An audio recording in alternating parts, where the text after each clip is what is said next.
નમસ્કાર ખેડૂત મિત્રો। આજે આપણે સુરેન્દ્રનગર જિલ્લાના થાન તાલુકાના તરણેતર ગામે આવેલા છીએ। અહીં ખેડૂતે આ તમે જે જોઈ રહ્યા છો ખરેખર વાવેતર આપણે ઘઉંનું કર્યું હતું। ઘઉંની કાપણી થઈ ગયેલી છે અને ઘઉં રચકાનું મિશ્ર ક્રોપ કરેલો હતો। મિશ્ર પાક પદ્ધતિ હતી। કાપણી પછી આ રચકો અત્યારે આપણે જોઈ રહ્યા છીએ।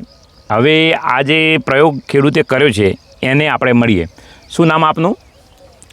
નમસ્તે સાહેબ, મારું નામ ધરમસિંહભાઈ ઠાકરસિંહભાઈ સારદિયા, ગામ તરણેતર, તાલુકો થાન, જિલ્લો સુરેન્દ્રનગર। બરાબર। તમે રચકો અને ઘઉં આમ મિશ્ર પાક પદ્ધતિ કેટલા સમયથી કરો છો? આમ તો મારો વિચાર 2017નો છે। બરાબર। પણ ધીરે ધીરે એમાં મેં પછી છેલ્લા 3 વર્ષથી મેં આ પ્રયોગ કર્યો છે। બરાબર।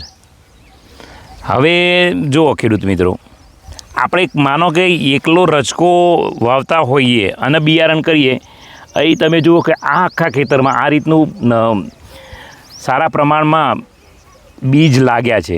અહીં તમે જુઓ એક નવો પોઈન્ટ જોવા મળે છે કે આ છે આપણે જે દારિયા કહીએ છીએ લેડી બર્ડ બીટલ, એનો કોશેટો છે, પ્યુપા છે। એટલે પ્રાકૃતિક ખેતીમાં પ્રકૃતિનું જતન થાય છે। હવે જુઓ, અહીં આપણને પહેલી દૃષ્ટિએ તો એવું જ લાગે ખરેખર રચકાનું વાવેતર છે, પણ અહીંયા એક નીચે કેમેરો છે। જો લેડી બર્ડ બીટલ અહીંયા પણ છે। ટોટલી જે ઘઉંના મૂળિયા જડિયા છે એનું કોવાણ પણ થઈ ગયેલું છે।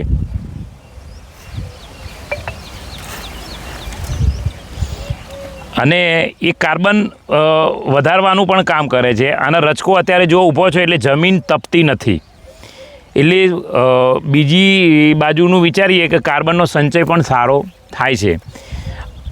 હવે આમાં તમારું ગણિત કેવું છે કે તમે 1 વીઘાનો રચકો ઘઉં કરો તો આમાં ઘઉં તમે વેચી દીધા કે તમારી ઘઉં કેટલા થાય છે? નહીં, ઘઉં તો ઘર માટે ખાવા પૂરતા વાવે છે। 35 મણ જેવા થશે। બરાબર। અને રચકાનો અનુભવ તમારો કેવો છે? કેટલા રચકો પાકે છે? રચકો આમ ગણીએ એટલે લગભગ 4 થી 5 મણની ગણતરી કરવાની। વીઘા દીઠ આપણો વીઘો 16 ગુંઠાનો? હા, 16 ગુંઠા। બરાબર। હવે મણ રચકાનો ભાવ શું મળે છે તમને? મણ રચકાનો 4500 5000 ની આસપાસ મળે છે, હોય છે। બરાબર। તમને કેવું, બીજા ખેડૂતને તમે શું સંદેશો આપવા માગો છો? બીજા ખેડૂતોને એટલા જ કહેવા માગું છું કે પ્રાકૃતિક ખેતી અપનાવો, એની સાથે સાથે મિશ્ર પાક પદ્ધતિ અપનાવો, એટલે ખેડૂતને ડબલ ફાયદો થવાનો છે। સાચી વાત છે।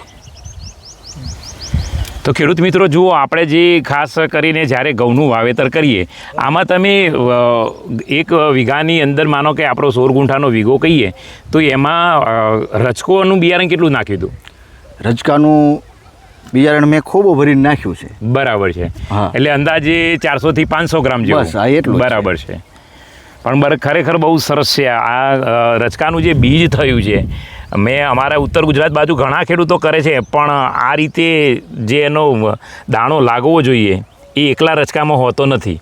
ત્યાં શું કરે, પશુપાલન માટે રચકો વાવે, પછી છેલ્લી અવસ્થાએ મૂકી દે અને બીજ પકવે છે।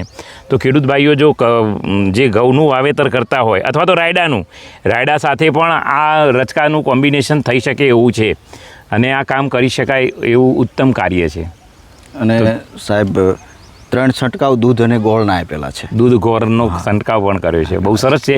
અહીં તમે જુઓ કે આપણને દેખાય છે કે પ્રકૃતિ છે જ, કે અહીંયા ફૂલો છે, અહીંયા ઘોરો સાંભળી છે, વાડીની આસપાસ નાના મોટા ઝાડ પણ છે, અને આ બાજરી પણ તમારી જ છે?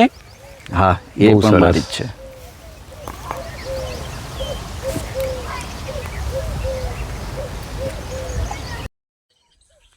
આજે તરણેતર વિઝિટમાં આવેલો છું। જો મિશ્ર પાક ઘઉં અને રચકો,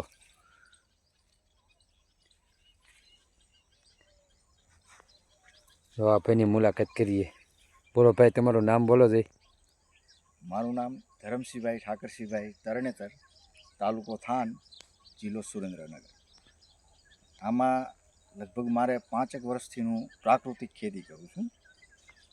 અને એમાં મિશ્ર પાક કરેલો